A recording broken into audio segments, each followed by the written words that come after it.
Hello there, my very good friends. On this wrestling news video, we're going to talk about Saraya going back to WE.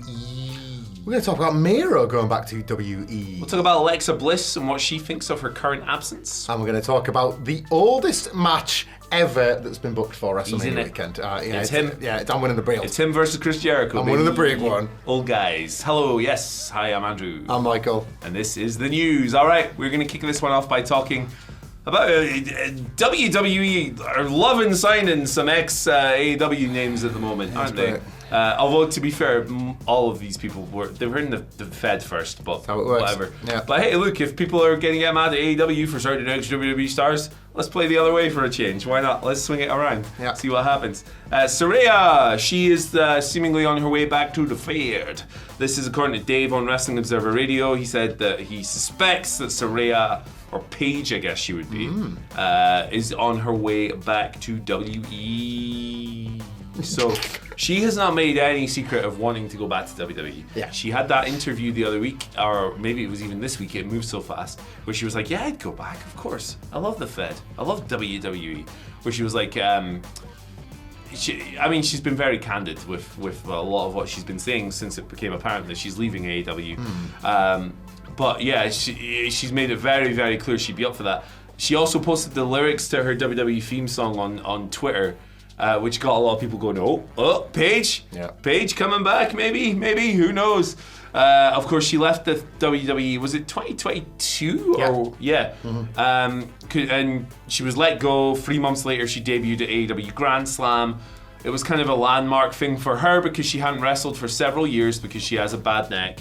But she was able to get cleared, and I think in AEW she had about 25, 30 matches total, something like that. She obviously wasn't wrestling every single week, but she was wrestling. Yeah. Her highlight in terms of like success would be winning the belt in England, all in London.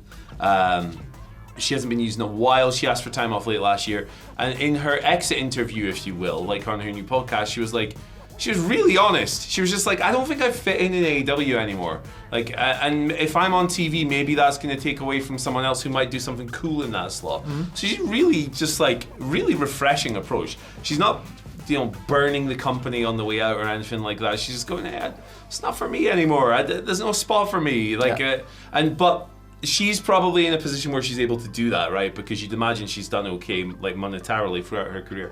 So she's obviously in a position of comfort where she can take a risk and spread her wings, but still betting on herself to a degree. Paige, last time we saw her in WWE, she was an authority figure. She was a host on WWE Backstage. Yeah. She hasn't wrestled since the late 2010s. You'd imagine she'd be coming in to do some matches. Yeah, if like this AEW run has kind of proof of concept, I guess, for being able to clear her. Yeah. Like you would assume now that she'll get cleared through WWE doctors too, because that was something she'd always said she thinks she might have it in her, but their doctors won't clear her, so they were kind of at a bit of an impasse.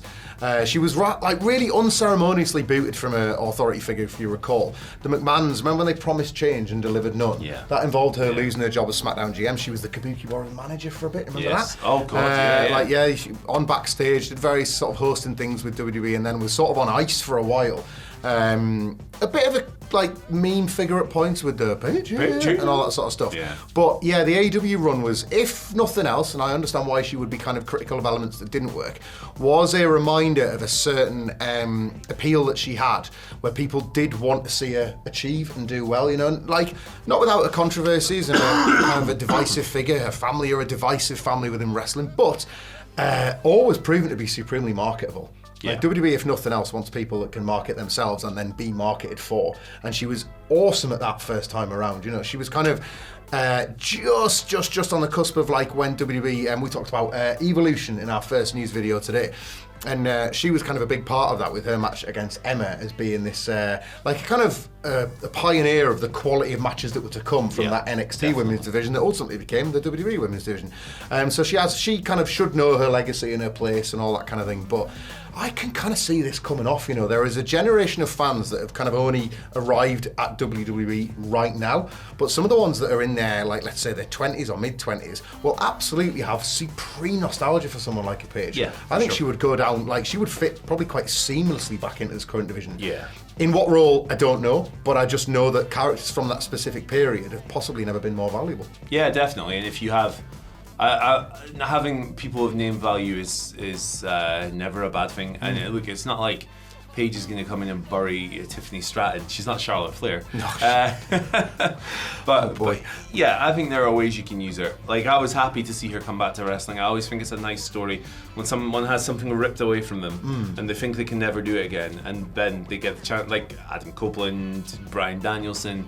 There's many examples. Sting is a good one. Yeah.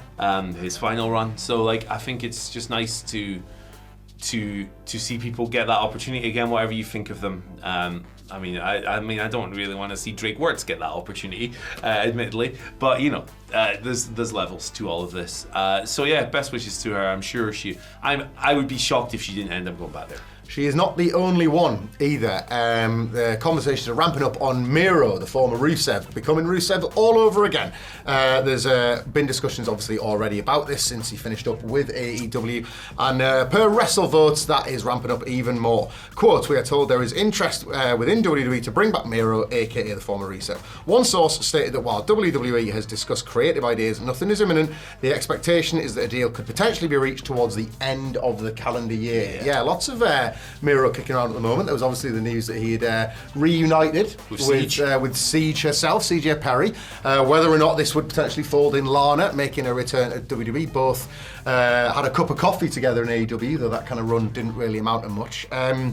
Yeah, like Rusev is such a fascinating one because in both cases with WWE and AEW, he seemed on the cusp of breaking through the glass ceiling both times, and that's no mean feat, right? Yeah. But then right at the point where you can feel glass creaking, he didn't do it. Yeah. And then there was various times when it felt like it was promotion. There were other times when it felt like it was Miro himself, maybe not necessarily jiving with the creative. So it's been an up and down few years, to say the least, for him as a wrestler creatively and as a performer physically as well. But you know, still plenty of years left on the clock, lots of time to offer. Very familiar with the WWE system, having come through NXT all those years beforehand. A bit like Paige, a bit like Saraya, somebody that absolutely holds like extreme value with a certain section of the WWE fan base. Happy Rusev Day, as big as that was still never exploited to its nth degree. They never even got as far as they could have gone with it. Another one that feels like it's more likely than not, doesn't it? Yeah, it feels inevitable. It's like we've seen vignettes probably for Aleister Black coming back through. We've seen Rey Fenix. He's definitely coming in. I think it's signed already. Ricky Starks has gone there. Penta, obviously, this year. How does she work? Yeah. Two mainstream companies. Exactly. People bouncing back and forth. Jumps are exciting. Yeah. And what jumps do is they create swings in perception and momentum as well. What we saw when AEW launched was the perception of that as like a friendlier place for talent and all this stuff. So you saw some big names going over there. Your Danielsons, your Adam Coles, names. It's where CM Punk chose to return to wrestling before we know what happened. And that changes in time. Now WWE is seen PR-wise, perception-wise, in a bit more of a positive light. But at the same time, when you have all these people going back and taking spots and stuff, that'll swing back. That'll swing back eventually. That's how this whole wonderful business works. It's why for years and years and years we advocated for 2 major companies and 2 billionaires. Yeah. Because you need a billionaire basically if you want to. Money flowing through. Yeah, this is it. If you want to get your start, you need one of the richest people alive bankrolling you. But obviously AEW now is a self-sufficient company with its TV deal and stuff as well. And they're being a bit more loose with their personnel situations, like they did eventually. And I'm not in favor of holding people and not using them for years and years, but like they eventually let go of Ricky Starks and Rey Fenix and these people before their contract expired. Miro is one of those people. Yeah, he's had a weird career. I think that he's a guy who never gives the impression that he's fully happy where he is. He's often on social media and in interviews doing little teases and stuff. I don't know if that's just him working people. It might be, to be fair. But he's also a guy who I think that could have done more with that AEW gimmick. I think the Redeemer was perfect. Good. He is an indomitable brute powerhouse monster with a weak spot. Yeah. So if you want to, you can believably beat him whenever you want by having someone target the neck effectively. they almost did that with Fuego del Sol. You could have done that to any degree. I think they could have made him a bigger deal. I really do. Like, the TNT title run was rocking. I think you could absolutely have given him a main event run with that character, because it's easy. It's not like one of these monsters who loses and that's it, they're screwed. Yeah. He's got a weakness. You target it. And then you can do stuff with Miro, like getting wise to it and like developing strategies. He was in a feud with God. Yeah. That was who he saw as his ultimate rival. Yeah. Not like a champion or something. I'll get past you because I'm going to take you on, God. That was his whole Exactly. deal. He was going to kick God's ass. And he didn't get around to it. He just didn't get around to it. God called in sick that day. Yeah. And Miro could not find that fire inside. But yeah, there you go. Miro seemingly on his way back to WWE by the end of the year. I'm not surprised. Will it be Rusev? Will he be the Redeemer? I think it'll be fun to find out either way. Yeah, I'm up for it. Absolutely. Right, Alexa Bliss, more on her. Seems like every day there's an update on Alexa Bliss. Yeah. Who came back in the Royal Rumble, got the biggest pop of all time. Yeah. It was a crazy pop. Outrageous. So over. She was then in the Elimination Chamber. Since then, she's done the square root of nothing. Sean Ross Sapp was asked about this in Fightful Select, one of their like answers columns. What's going on with Alexa Bliss? The answer was very simple. Nothing. She's not injured. She's fine. She's got no issues with WWE that I've heard of, and is very happy, from what I understand, just waiting on creative plans. So the word on the sheets has been that she's going to be tied to the Wyatt Six. Yep. And that when that creative kicks back in, it'll kick in for Alexa as well. That's been complicated because I believe Uncle Howdy was injured for a bit, doing too many of them elbow drops. That's right. Elbow drops out back in his full garb, legend. But yeah, so it sounds like once the Wyatt Six creative is kicked in, it'll involve Alexa. She loves this stuff. She's super into this stuff. She was a great close friend of Bray Wyatt, obviously. She will continue to pay tribute to him in many, many ways in her work. So it's no great surprise. I think that she will fully commit to it as well. And that's half the battle in pro wrestling. When you get the impression that someone isn't into what they're doing, it's kind of miserable to watch. Never get that vibe with Alexa. So it's clearly something she wants to explore creatively, whether it's from just a creative standpoint or whether it's to keep paying tribute to her friend. I'm sure working with Bo will be very cathartic in that regard as well. And the whole thing has been done to preserve that legacy in pro wrestling. So, like, hey, listen, everything is subjective. What makes it to your screen is subjective. I'm happy when people are happy a lot of the time, to be honest. Yeah, I think, like, obviously Alexa Bliss has been this like big star ultimately, like, and the reactions have kind of proven that. And it's like the return of this huge star gets everybody understandably hyped for like what's next, especially when a star returns in WrestleMania season, right? And there was a storm in a teacup a couple of weeks ago when the Fanatics Twitter account was able to say Alexa won't be part of the events in Vegas, which immediately sent a bunch of people into a tailspin that she wasn't going to be in Vegas full stop. Look, that might be true, but per these reports, it seems like that's fine on both sides. Like, if something comes together before WrestleMania, great. If it doesn't, it feels like every party is satisfied that there will be more to do later on down the line. The game has changed, and sometimes it's for the worse, but sometimes it is for the better.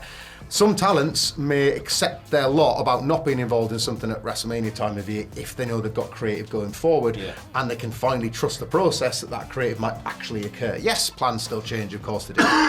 But, you know, it's very evident that WWE creatively is far more of a stable place than it was for decades, basically, before Vince McMahon resigned in disgrace. So if there is something on the docket, I imagine WWE will actually want to see that through. Look, we're seeing John Cena come out with personalised merch every week, almost as if a heel turn was pushed forward by an influential figure. Like, they will try and see through their creative to the best of their abilities and their plans, you know?